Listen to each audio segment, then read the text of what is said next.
So, welcome to this video on the 1980 Sears portable Betavision VCR, OEM Toshiba.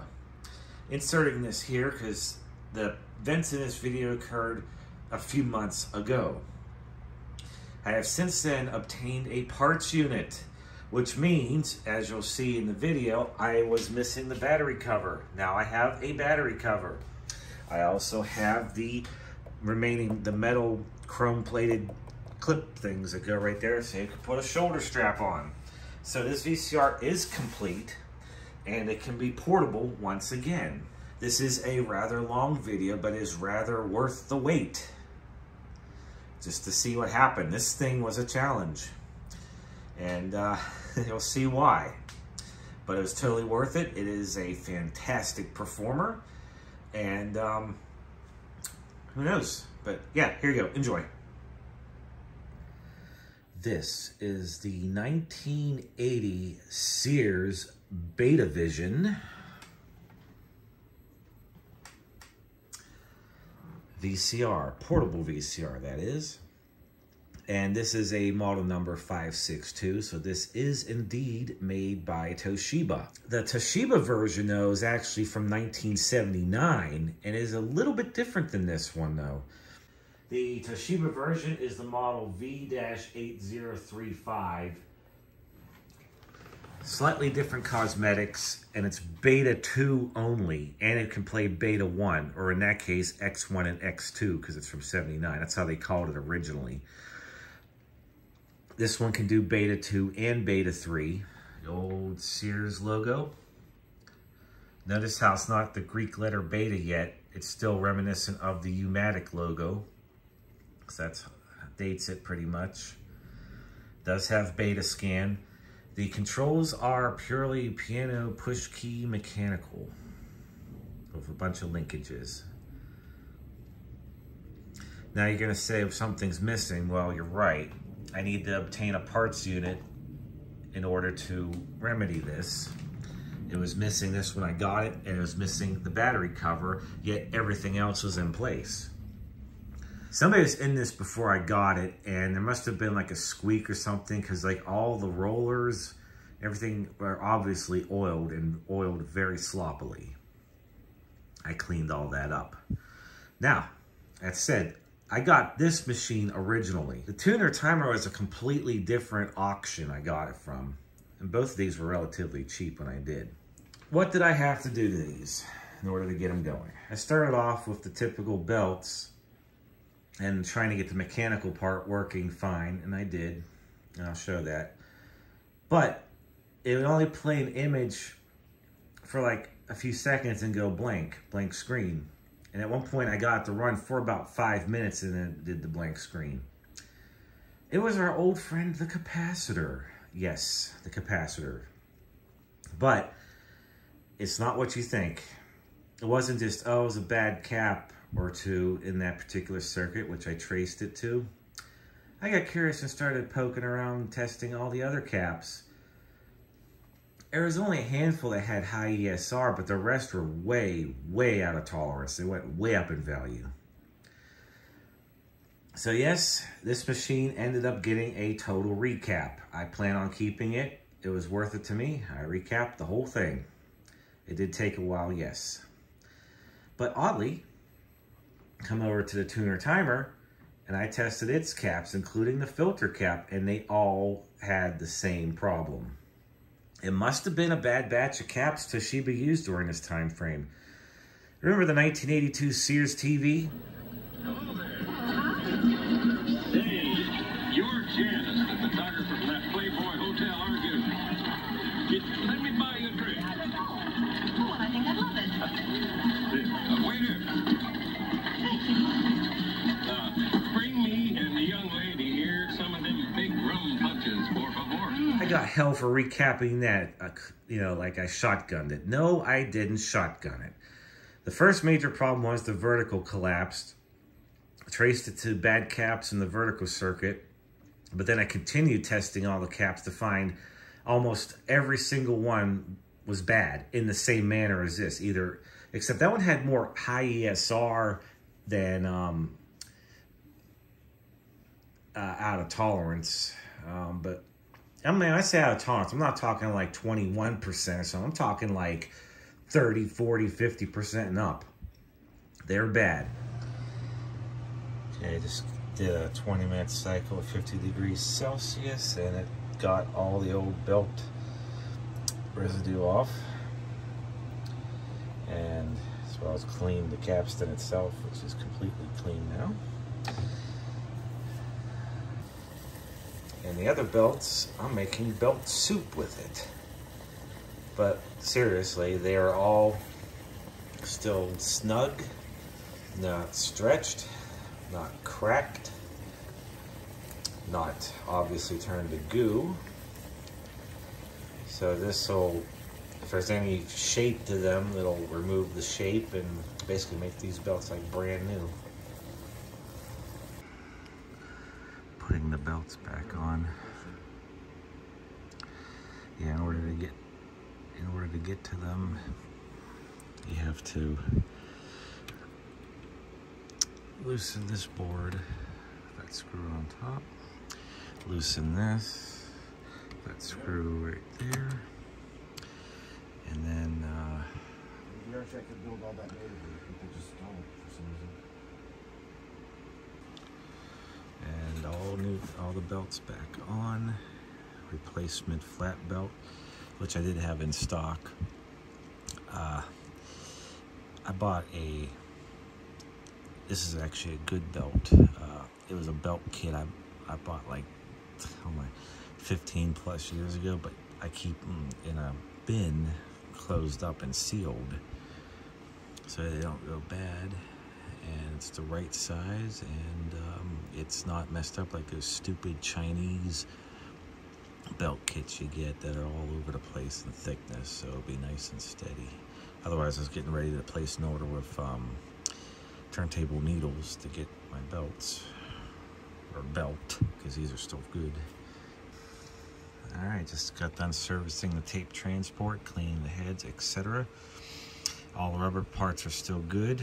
I did sand the tires just in case, because I don't feel like I'm taking it all apart again.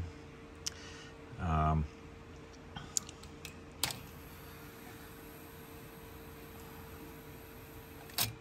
yeah.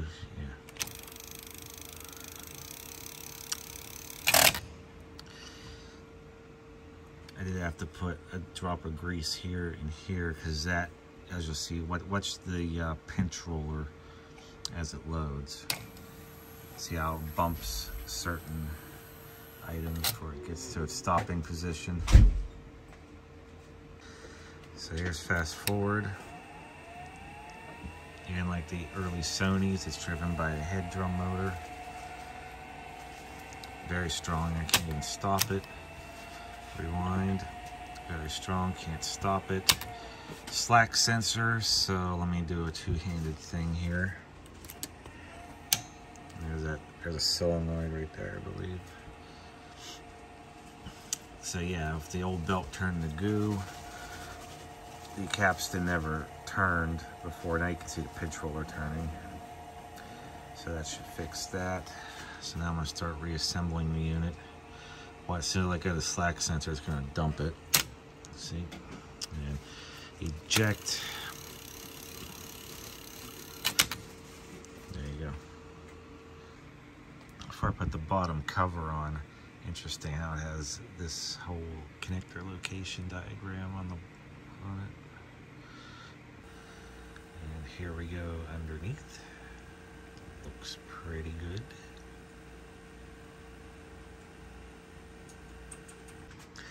So real quick, let me see, here's fast forward.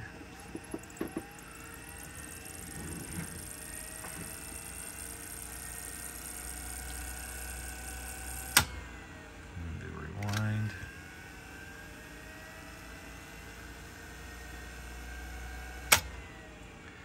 And let's see, this is play.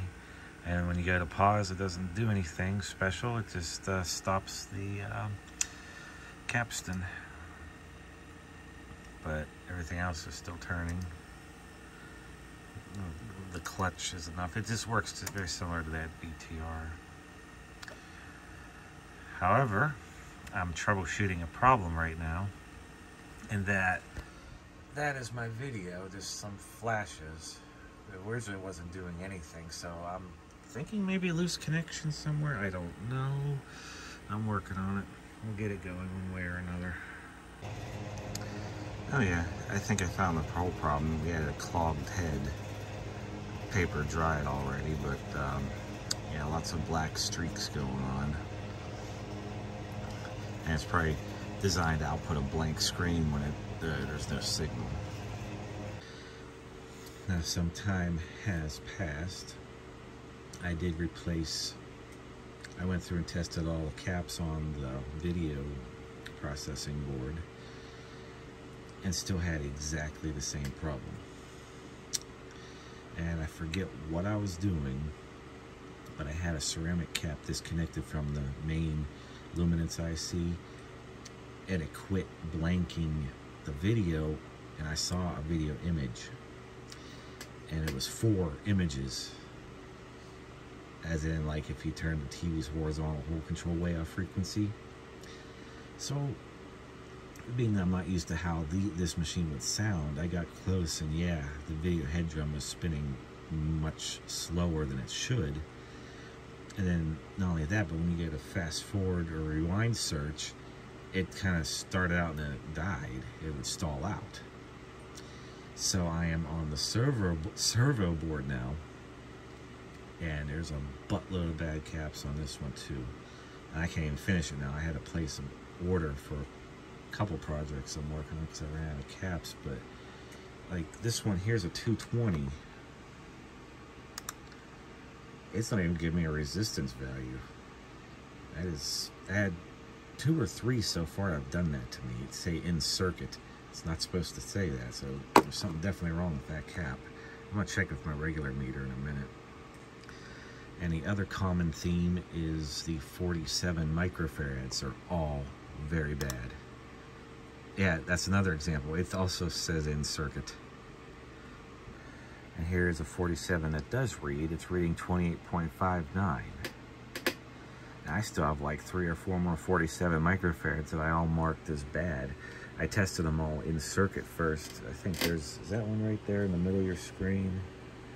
Yep, I have a blue dot on it. I don't have my red Sharpie down here, but all the ones with a blue dot failed test in circuit. So I pull them out and test them. The end result of this is after I get, once I isolate the problem to indeed being bad caps, the ones that actually I'm marking blue, and to date, these are all the bad caps I pulled out of it so far. And that's just on there were some on the logic board, majority were on the video processing board. Now I'm on the servo board, which explains why I was blanking the screen. Some time has passed, and now we have a fully working picture. This is a black and white movie I have here. It came in one of the VCRs I got. A little bit of tracking error on the bottom. But what was the problem? The capacitors. This thing was loaded with bad caps. 50-50, 50% were legit bad, and that probably prevented this from working in the first place. The other 50 were marginal. If this was just a repair job for the minimum amount of labor and cost, you would just change those actual bad caps that prevented it from working. Yes, I did recap the majority of this because this is something I plan on keeping, and I don't feel like taking apart in another few years to redo. The way it is now, this thing should probably be good the rest of my lifetime, as morbid as that sounds.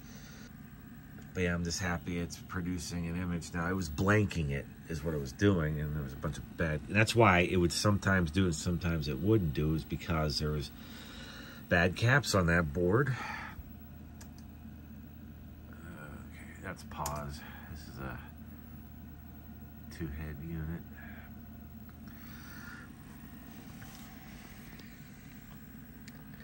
So both the signal processing, logic, and servo boards have been recapped. I am still going to go through the audio board and this little motor control board here, even though it probably won't make any difference. It's just I want to make sure everything's good to go, so I don't have to do this again. One thing I will say, this is my first Toshiba beta, even though it is a Sears solid state. I really like the build quality of it. I never much cared for the Sanyos. Sanyos were just mediocre. Build quality, performance, whatever. Toshiba seems to have done a good job. My next thing I want to try to get is the NEC betas, because they're also pretty good. Hell, there's even one that does Super Beta 1S recording from 1986. It's the only non-Sony beta to do that. But Sanyos, they're just mediocre performers. So those of you watching this and trying to figure about the beta format, don't go for Sanyo. It's honestly comparable to VHS at that point. I mean, it's somewhat better, but eh. But the other ones, these will show the true performance of the format and why it was better. But yeah, I'm happy I got this thing at least up and running to this point. Well, now it's on to the tuner timer module. I tried to do a recording, just I guess because here E to E, there's something wrong overloading it, causing the picture to roll. And I opened this up. There's a lot of the same capacitors that are going to be bad. They're all the 47 and 10 and 22s. They all seem to be bad in this. So I'm going to take a look at that and try to get this fixed. And that should resolve that problem, because I know I'm going to find bad ones all over the place here.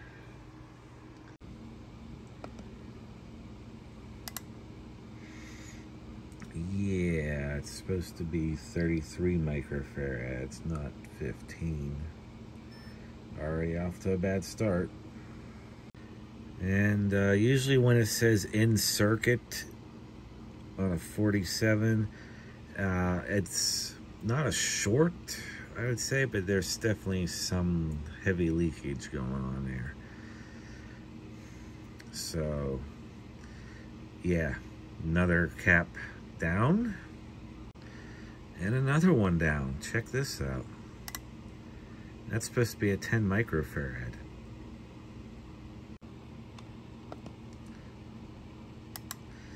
This is a 47 ohm or 47 microfarad.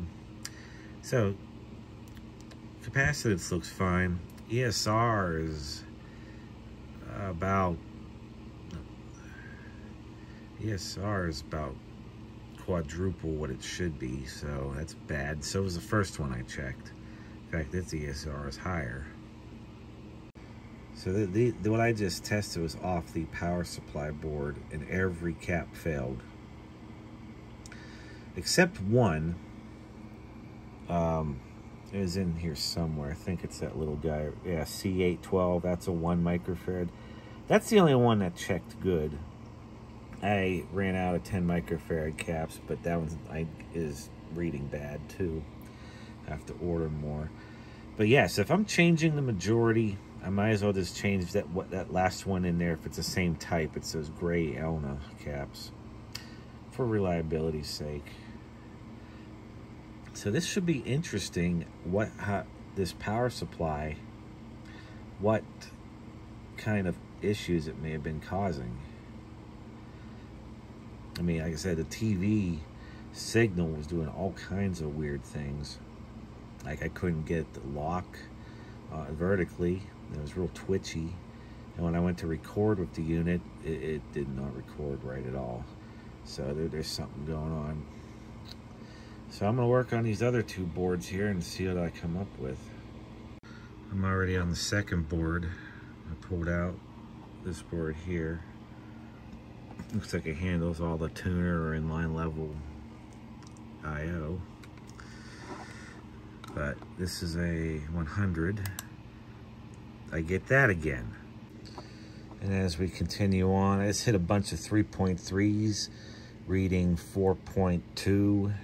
So just out of 20% tolerance, but yeah, I count that as bad. In circuit for this one, what is this one even supposed to be? 22. I'm getting an awful lot of these ones where the meter can't even read it. It just says in circuit. Good grief, the second 220 is the same way. And yet another 22, and this one actually is reading high ESR, in addition to not even being able to recognize the cap itself. It just says, see, now it's changing. Yeah, it's no good. It's no good at all. And I had to order more 10 microfarad caps for this thing. And surprisingly, yeah, every single one failed. Or, yeah, let me show you. That's supposed to be 10 microfarad. Oh, I don't think so. Here's another one. Let's see what we get. Another one of those in-circuit ones of high ESR, so that cap's a pile of crap. Well, this one here, capacitance is within range. ESR might be a little iffy, but... And the last one... That's supposed to be a 10 microfarad, not a 1.98 microfarad with 13.6 ohms of ESR.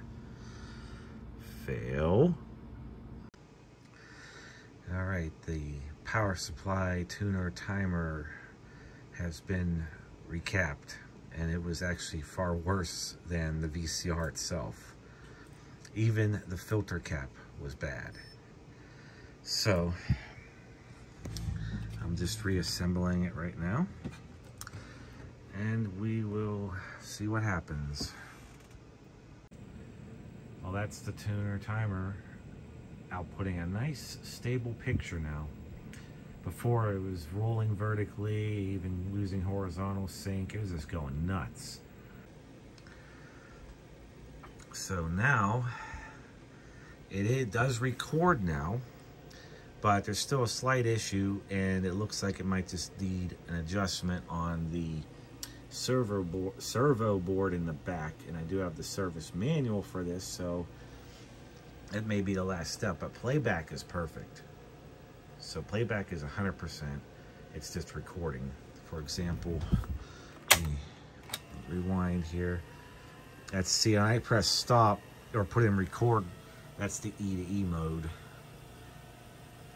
So, and it looks like I do need new belts because it's sort of struggling. So we'll do that later. For now, let's see what it does.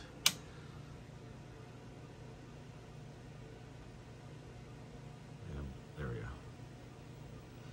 So it's kind of doing that right now. And sometimes an image comes through. Sometimes, I'm trying to see if tracking will do anything. It's not a clogged head, I verified that. It's just something needs adjustment. See, it's like a servo. It's like it's not quite up to the right speed it's supposed to be. Or something's not locking, you know. So that's kind of where we're at this point.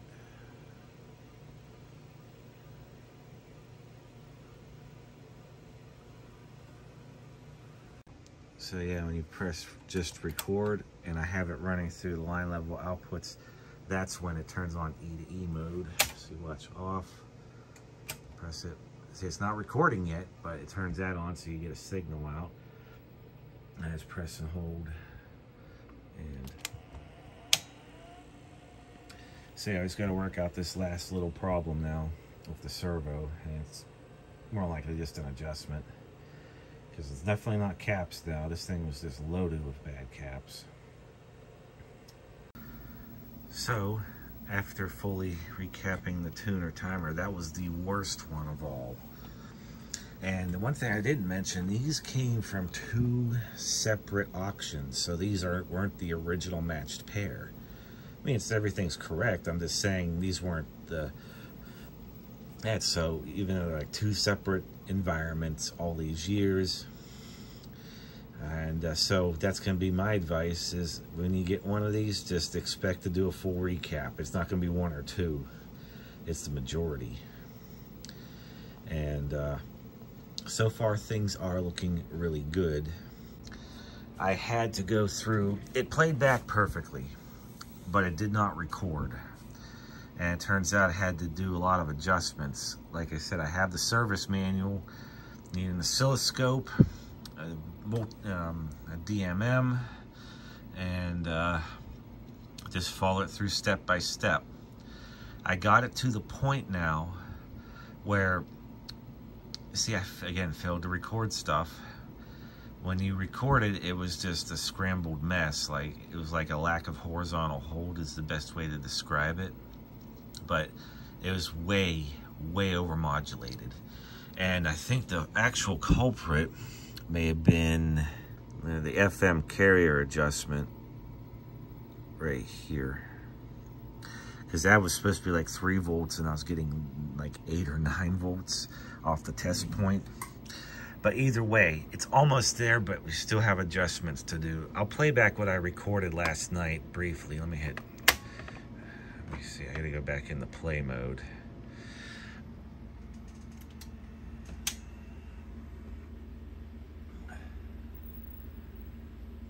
Now, as you can see, it's pretty good, but there's some glitchiness going on with the color on the images. Like, it look like some comet trails and the colors are messing up, but on a pure black and white image, it's fine.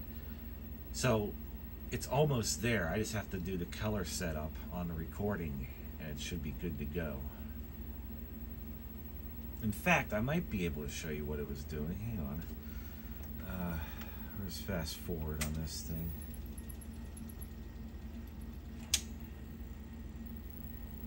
Oh, beautiful. There you go. That's what the image was doing when I started in record. You know what you're supposed to be looking at right now? Color bars. And as you can see, that is not color bars.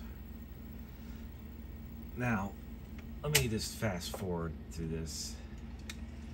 I think I let it record the whole time while I was using the Sencor up there to output a test pattern to the unit. So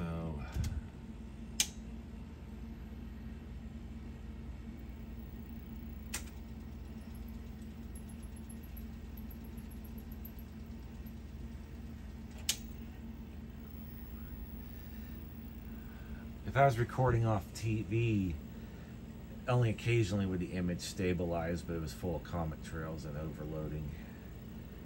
But yeah, that was originally color bars, what you're seeing there. So I started with that.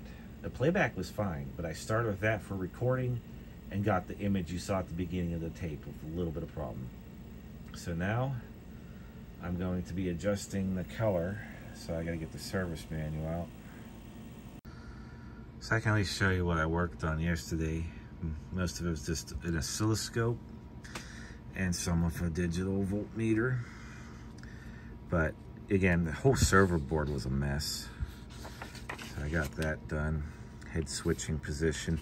Actually, head switching position, I couldn't really see it too well on the scope. I actually did it just by viewing the image. You could tell there's a certain sweet spot for both adjustments that locked it in. Record switching position, I did that with the scope. That one was a little tricky. Playback phase alignment, that's just with the tracking control. Make sure it's centered. It's like a sub-tracking, that's all that is, but that just tells you how to do it. Automatic frequency control voltage is for how long does it take for the head to synchronize, to lock in to the speed, the correct speed. So that affects that. Search, did that. This is where the main problems were. I think luminance was okay. This was off a bit. This was way off.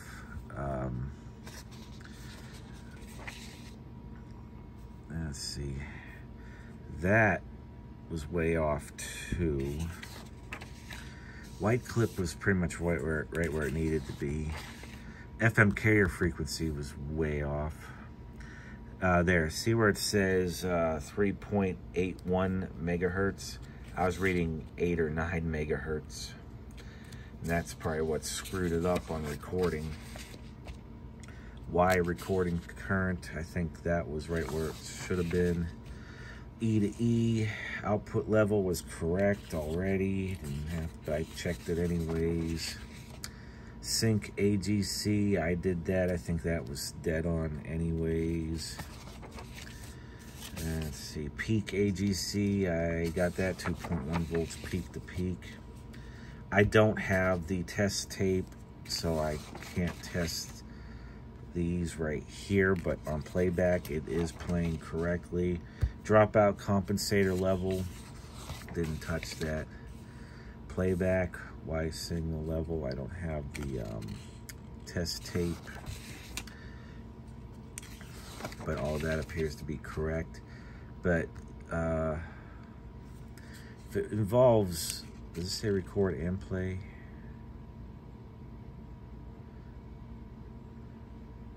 I don't have a test tape to test it with, but it plays back correctly on a regular tape. So this step I'm gonna have to skip. I don't have color bars, signal reference tape. Color recording current. I have a feeling this is where I'm gonna have to start today.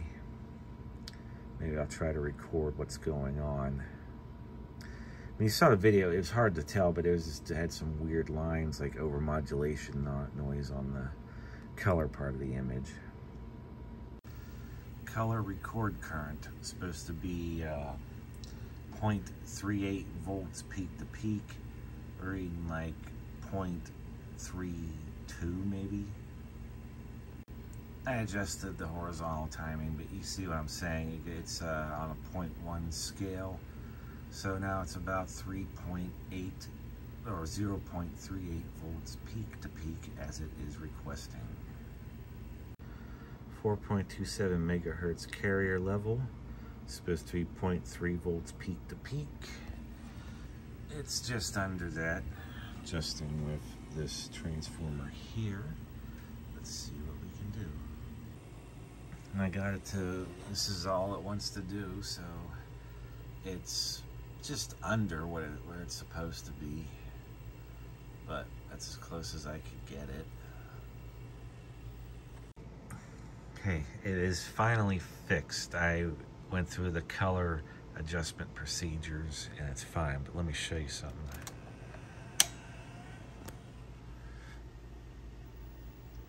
It'd be hard to film this, but you see how it has those streaks going across there?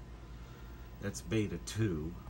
Now beta 3, the whole screen was filled with it. But it turns out that's not playback, that's how it was recorded on the tape. So, let me show you this. Back up now. Of course, we'll try it on the slowest speed, beta 3 first.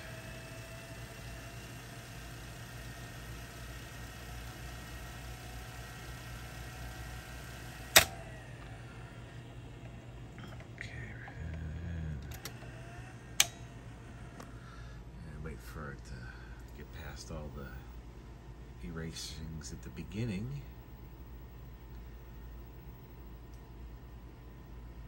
And you can see by how slow the rainbow pattern went down, that is indeed on beta 3. And it is perfect, although I can't record it well on this little TV. The other thing is the tracking control is centered, but I can crank it all the way to the left, which it is now. I can crank it all the way to the right, and it remains perfect. It is adjusting it though, but that's just because it's adjusted correctly. Now, just hang tight. It's gonna, I recorded this for like a minute, and then the original test recording I did was on beta 2, and you'll you'll see that in just a minute.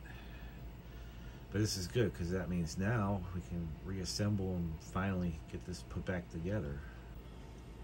All right, now the screen just blanked, so which means it's going into the recording I did on Beta 2.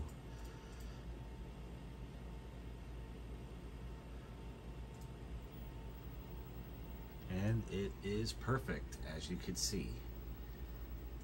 And while it's up, hopefully there's enough time left I can do this. Tracking all the way to the left. Tracking all the way to the right. Oh, it's dead on. It's awesome. Time to reassemble. So one last thing, just to make sure everything's good. Record down. E to E mode, and then we go play. So it goes. So this is from the line level AV outputs on the machine itself, VCR itself. Nice stable image. Record a minute of that and we'll play back. Because recording color bars is the absolute worst case. It pushes the machine to its limits on what it can record on quality. But recording normal broadcasts and sources, it'll look perfect. Yeah, I'll wait till the tape counter gets to about 10.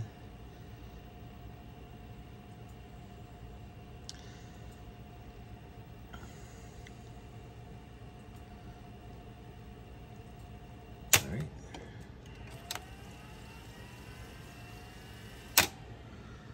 Let's see how it turned out. Get past the rainbow pattern.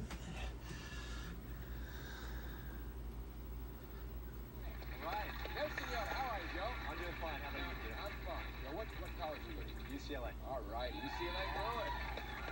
A Bruin.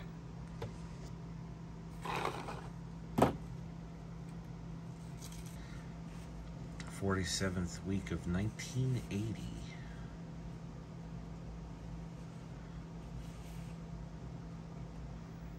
So, before we get going on the demonstration, come over here for a minute. It did come with the original manuals.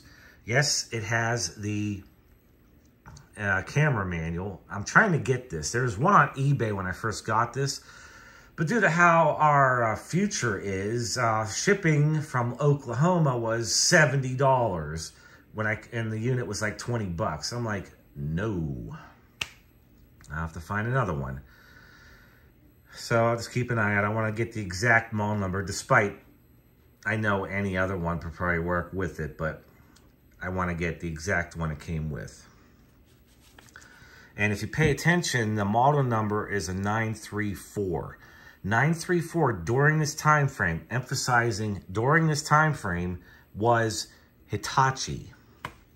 I say that because it come the 1990s, Sears started using Funai. And I say that not in a good way. It wasn't the good Funai. And Funai got the 934 designation.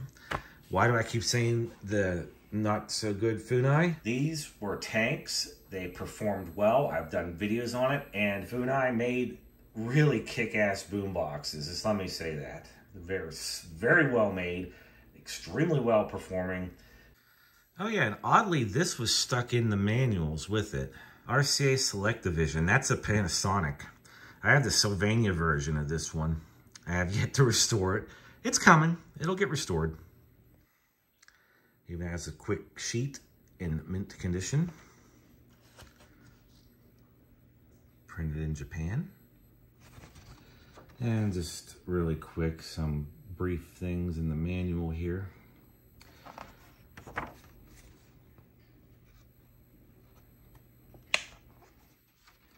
I always love these little cartoons they put in the manuals. Gas. Dust and water.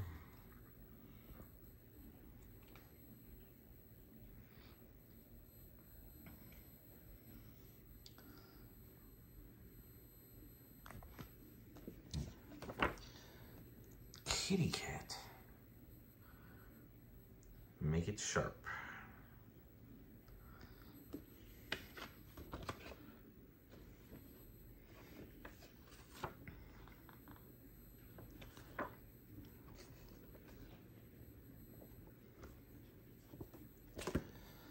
Now where things really get interesting is the actual manual for the VCR. So it does cover the tape deck and the tuner. It has this cartoon in this one. It's ridiculous. I mean, like the whole thing. Like the dog. I mean, what the heck? What is he doing right there? So there's everything you need to know right there. And I'll show everything just as well. You know, Sears kind of used this format in their manuals, even into the VHS era. Yeah, you're all happy. Yeah, don't play with the tape, frowned upon.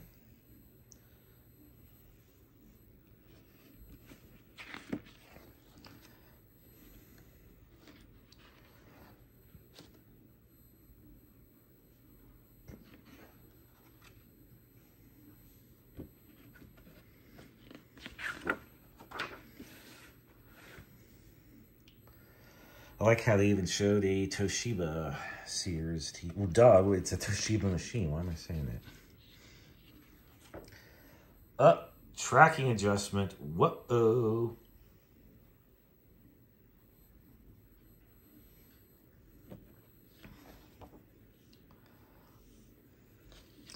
You know, Sears used this image on multiple things, including their advertisements back to the early 70s.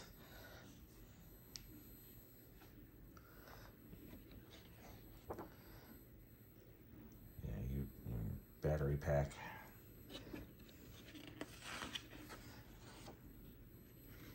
Charging batteries, camera terminals, 2-head,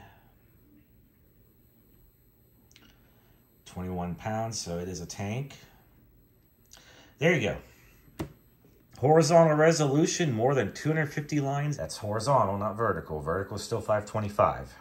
But yeah, VHS, 230. Just wait till you get to the Super Beta era. No, not to be confused with Super VHS.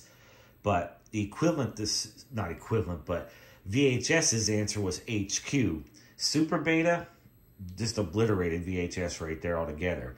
Then when Super VHS came out, ED Beta came out, and it had better horizontal resolution than a DVD. It was over 500 lines.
Yeah, but I saw this, like, what? He's way too happy. And he's all messed up right there. Oh, even has specifications for the tuner timer. Yeah, and I like it. It even gives the pinouts for everything.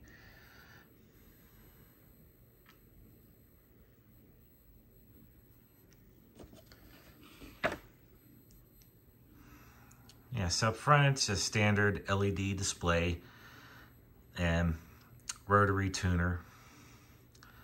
You have off, power, and timer functions. It's a single event timer program. Automatic frequency control.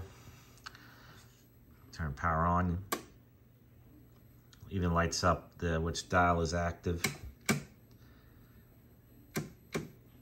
Press TV VCR. Turn on the RF modulator. Camera input on the side. And this right here reminds me of Super Mario Bros. 3, and you'll know why. Just look at it. So up front, it proclaims Beta 2, Beta 3. It has a DO sensor, Betavision with Beta Scan, portable video cassette recorder, stop, pause, still with light, LED, eject, rewind, fast forward, play, record, audio dubbing. You have tracking, microphone input, remote control input, memory function on the tape counter, which I can reset. I also love the battery meter.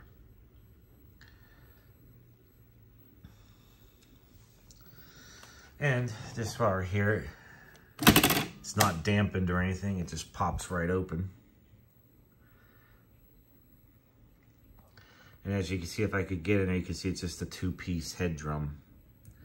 It's probably not going to focus well. I am sorry for that, but you get the idea. Now come to the side, again, battery compartment missing its cover. Got to get a parts unit to remedy this. Back of the unit. Okay, VCR out to the tuner. Tuner DC input. Video and audio output jacks. And just like the Sony's, the audio out is 1/8" mono jack. Information right there. The tuner timer. You have UHF twin lead input, antenna VHF input, out to TV, and VCR in. And output to VCR. And it has the pinouts on the back here. That's pretty cool. External battery for charging. And the TV it's on, I did a video on before. It's a 1975 Sears 25-inch color TV. Quite a rare model with the base. It looks like a Zenith Avanti. It's very similar. It uses a fiberglass base, painted wood sides. And before we continue, some things I've had since I did a video on this TV, I found this on eBay. Service information for all sorts 528 chassis. Yeah, this is the solid state modular metalist chassis. And in my video, my grandfather's was a Ultra 1 solid state. Apparently they made it up to the Ultra 2 solid state of an inline gun picture tube. I'm well aware of Warwick's history during this time frame, as well as their quality control issues. But I still find these Warwick sets fascinating. And also because that was my first vintage TV I ever got was from my grandfather. I love these sets. And actually it's a really good picture. This is a low hour set. It was like a secondary set in a game room with green shag carpet where I got it from. That was epic. So in the timeline of this TV would have been 5 years old by the time this Betavision would have been purchased. So it'd be still within its original lifetime. As for betas, you know, Sony was obviously, since it's their own, they were king. I would say Toshiba is a pretty close second. This thing gets fantastic picture quality. The thing I would not recommend to anybody is Sanyo. Yes, I do have some Sanyos, but Sanyos just weren't that great. They weren't that reliable, and their picture quality was almost comparable to VHS, which is not that great. I mean, Sanyos overall are just cheap on everything. I'm not a big Sanyo fan, but this is my first Toshiba beta, and I'm very impressed with it. The only, there weren't that many manufacturers of beta. There was Sony, there was Sanyo, there was Toshiba, and then there was NEC. And the other brands were clones or OEMs from that. Like, even though I have it slightly covered up over there, but that Zenith video director beta. It's a clone of the SL5800.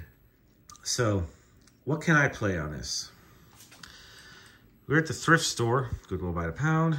I saw this. I immediately recognized, because it has the old U-matic logo beta. I knew it was going to be old, okay? And the fact that it even says X2 and X1 instead of beta 1 and beta 2. Little did I know this tape was going to be epic. It's from 1979, the recording. This tape said, Bob's tape or Bob's show, do not erase. I didn't know what it meant. It was stuck off a sticky note and some Scotch tape. I took it off because it looked like crap. Little did I know after reviewing this tape belonged to Robert Sindrich. He was the judge of the United States District Court for the Western District of Pennsylvania.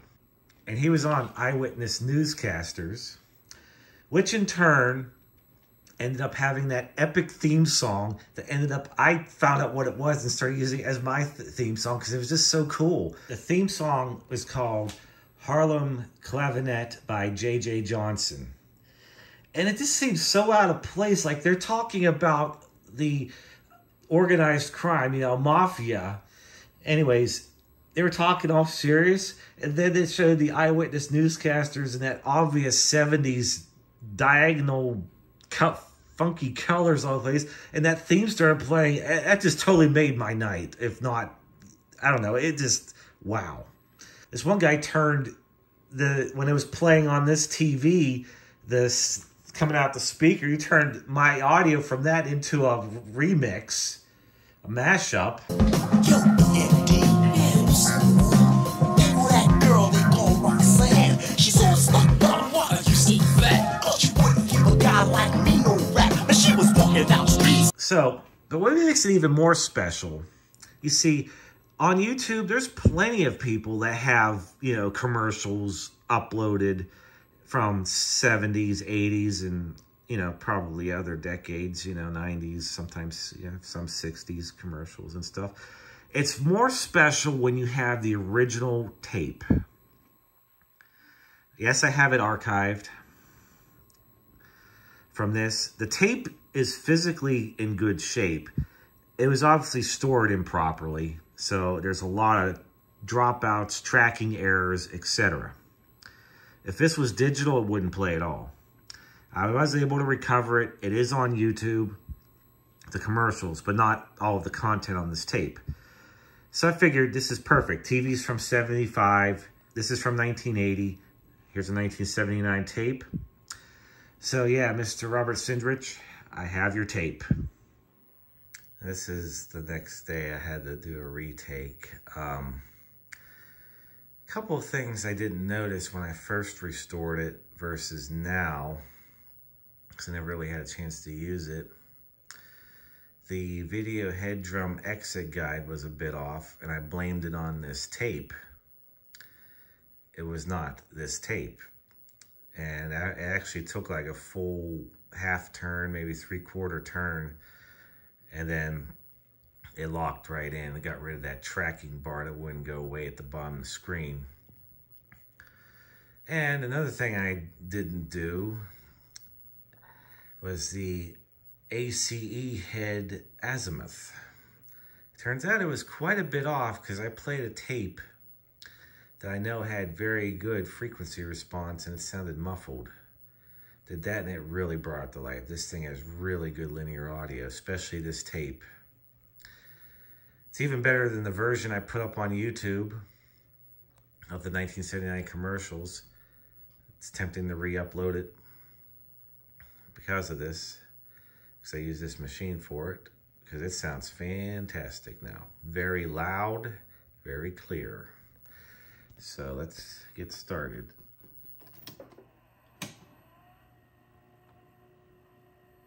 Time to remember.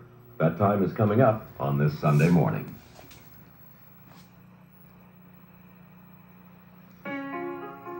There's a relaxing new music station in Pittsburgh at FM 93. It's called The Point, WPNT, FM 93. It's the stereo music you like, soothing, clear, but with a touch of sparkle. A refreshing new turning point in Pittsburgh music. So, turn to The Point at FM 93 for the soothing, sparkling music of WPNT. Today's Home presents store number 3. We have opened an extraordinary This famous classic tale comes to life in Black Beauty. Then performers from all over the world celebrate the magic of children everywhere in a special day in the Year of the Child. 2 hours of family entertainment, Sunday, November 11th. This afternoon on CBS. Here's to a hillsider's view. Here's to a jackpot for you. Here's to Mazeroski's wall and counting a perfect ball. Here's to walking the beat, bright colored trolleys on cobblestone streets. Here's to working the swing where the iron pours. No longer steel, but technology hub.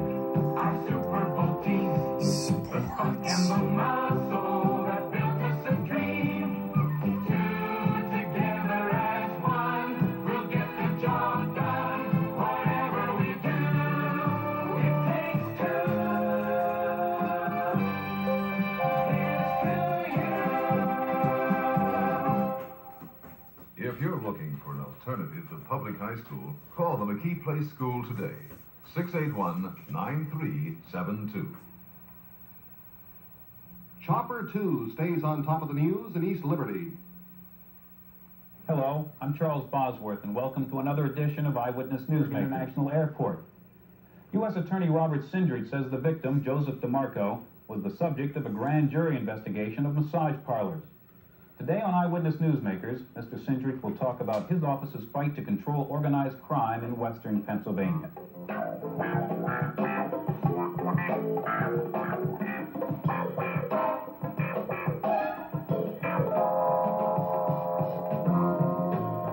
Thank you for being with us today, Mr. Sindrich. You came out and made this announcement after Well, it was quite a change, I must say. As you know, my usual procedure is not to make any kinds of comments on the types of investigations we're doing. I felt it was justified in this case, Charlie, because we've just seen more and more violence of this type. The public has in its mind a question of whether we are doing anything about it. And I can't fault them for having that question. If I don't make it public, maybe I can't tell them exactly what we're doing, but make it public that yes, we are concerned in the federal government, and yes, we are trying to do something about organized crime and murders and street violence that's here. Now, when you talk about an investigation into organized crime, it seems to presume there is, in fact. I hope you'll join us again next Sunday morning at 10:30 for another edition of Eyewitness Newsmakers. I'm Charles Bosworth. Thank you, and have a good morning.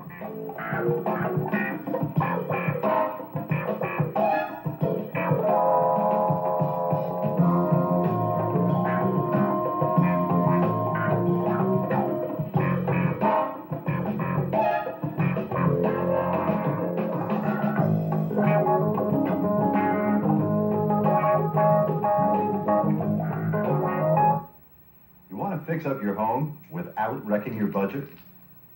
Everything you need to do it yourself is right here at Busy Beaver's Lumber and Home Fix-Up Store.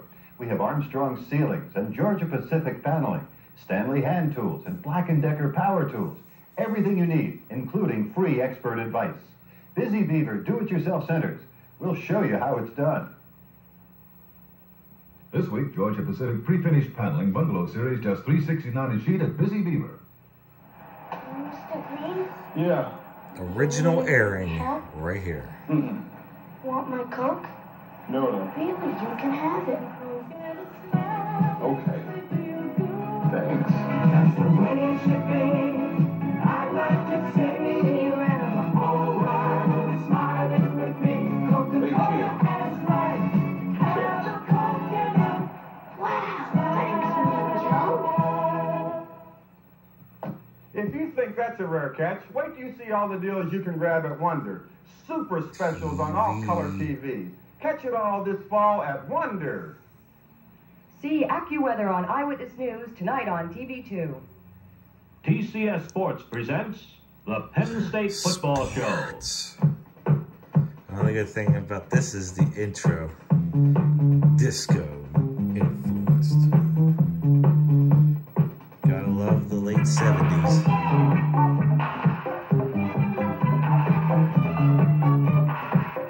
This show is brought to you by Anheuser-Busch Incorporated, St. Louis, brewers of Michelob beer.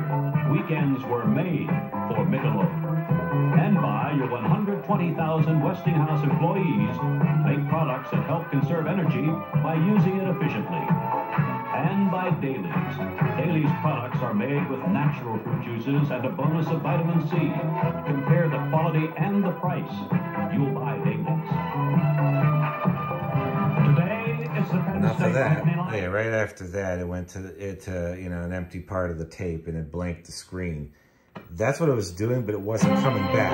Oh yeah, here we We'll go. return to The Greek Tycoon, starring Anthony Quinn and Edward Albert.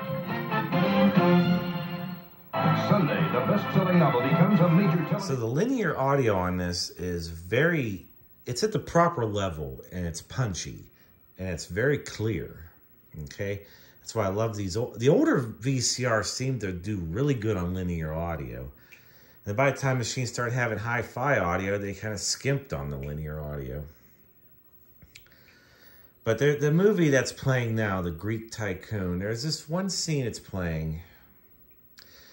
And it's all about aesthetics and everything, but it just totally takes me back because this picture, this TV, it's 1979. It's in somebody's living room or game room, probably has shag carpet around it. It's funky fiberglass white base. And VCR, I don't know if VCR would be going, but let's just pretend that this is just being played on TV when movies being played on TV were a big deal, because VCRs were a luxury item at the time. It's probably why Robert Sindrich had one. But the point is, like, this one part where it's just like the music playing in the background, but it also has that really punchy bass to it. It's strong, and it just sounds good. And gives me goosebumps when I see it. Hear this part. Have a wonderful marriage. Thank you, Theo. Of course. Be happy, Theo. Theo. Lenny. Why, I had people for you here. I don't know what you want to do. Come here. What with the devil? Oh, great. Thank you very much. You've always been a pig, and you'll always be a pig.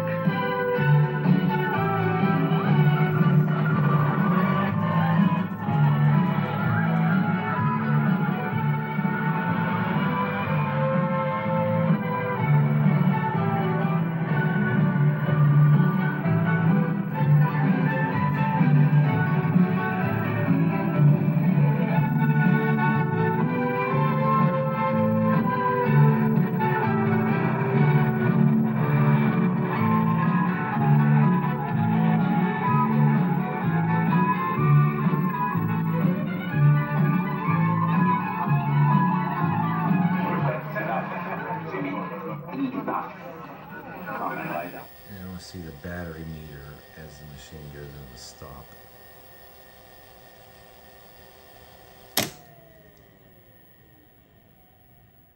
So here's eject.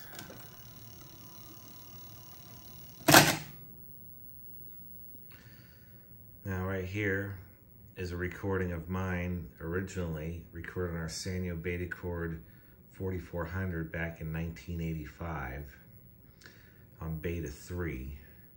But this tape has been stored properly all its life in climate-controlled conditions, not in a damp basement, not in a hot attic, always in its sleeve and standing up.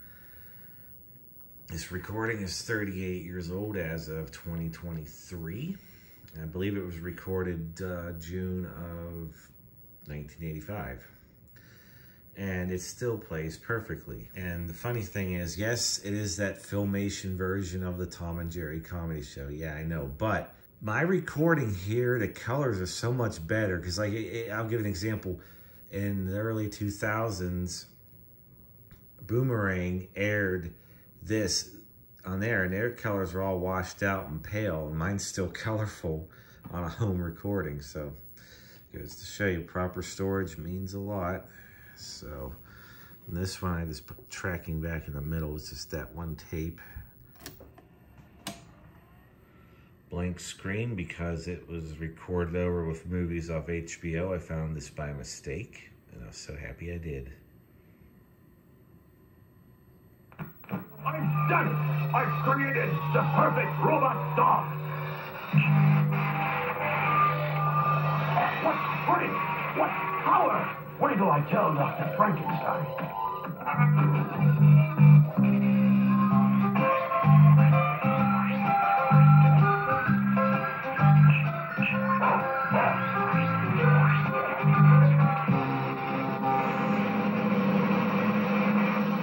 It's mainly that part.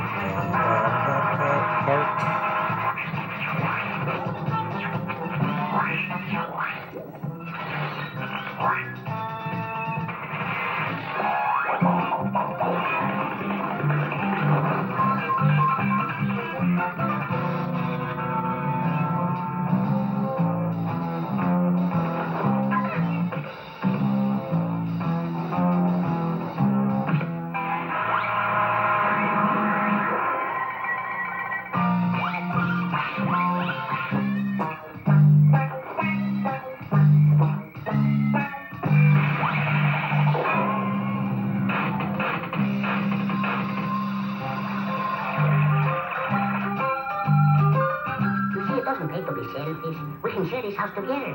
Hey, you're not even listening. Hey, what you got behind your back? This, a problem solver. So, goodbye, rodent. Just for that, Mr. Dog, I'm not going to leave. Oh, yes, you are. You may be the fastest mouse, but you happen to be dealing with the smartest duck.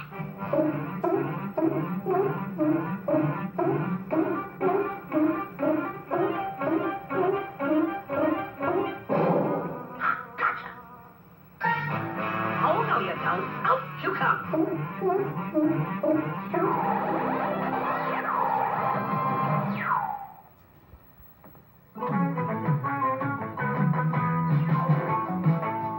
Coming up, your favorite books are brought to life with all new animated adventure. Today, Billy's Bizarre Bet could bring him $50.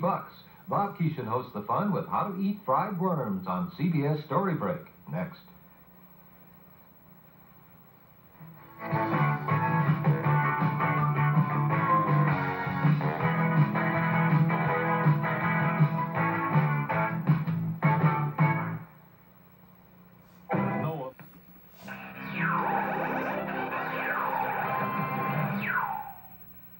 Today, the family struggles against danger in a strange land when they encounter an alien power.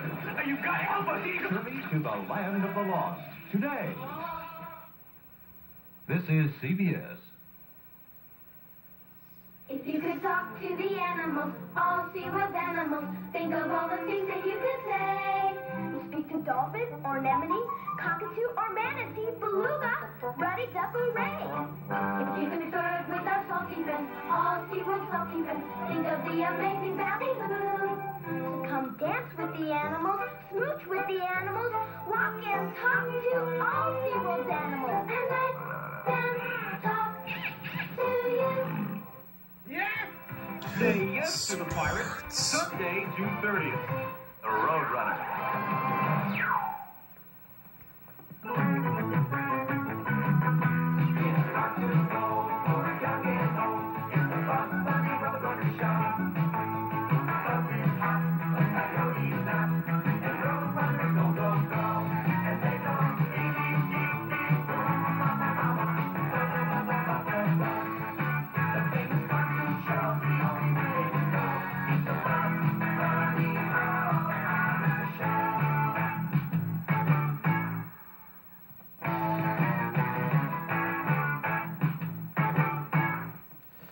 So to finish up this video, now that this unit can be portable again, I have my battery bank hooked to it, which is 6 lithium-ion cells in there, 2 banks of 3, so 3 and 3 are in parallel. The problem with lithium-ion is the nominal voltage is 11.1 volts. So it's only good when the batteries are fully charged. So you have to have a lot of ampacity to do this. And having 6 of those cells in there, it's able to accomplish this. It's funny because only when the lithium-ion battery meter gets down halfway, it shuts off the unit because it's below its operating voltage already. The VCR originally was designed to work with lead-acid batteries, which means I can't charge it on this either. But that said, I can make the unit portable again with that. I'm running it through the car adapter port. It's the same port in this as the lead-acid battery. The barrel is positive on this. Center pin is negative. So I had to build a crossover cable for it. But anyways, that was an expensive battery pack. It has Panasonic cells in it. It was about 80 bucks, I think. It even has a UL listed adapter. But the point of this clip here is we're going to do a quick time lapse to see how long this VCR can run on this battery pack.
So there, probably 4 hours and 49 minutes. The tape I grabbed was actually an L500, which means it would be 3 hours on beta 3. So at one point I did have to rewind the tape and start over. And that's when it made it to this point right here. So that's still pretty impressive. Now, during recording, specifically with the video camera, as well as start and stop the tape, it's going to be significantly less. I'd probably estimate maybe 2.5 hours, but still that's pretty good considering what we're dealing with here. So that's just a rough guess of see how it's going to perform. Now that said, before we conclude this rather long video, let's just do a close-up of the battery meter as it slowly gets discharged. And sorry for the glare on the battery meter. That was kind of hard to deal with, but at least you can kind of see what's going on.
But as you can see there, whenever it reaches low battery, the VCR automatically turns itself off.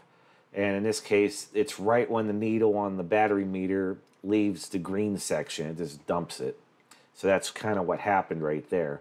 It may have behaved a little differently when it was ran on a lead-acid battery, because the lead-acid battery discharges like flat, and then all of a sudden when it gets to its low condition, it just like the curve just dumps really fast. So it probably behaves differently with its original battery type.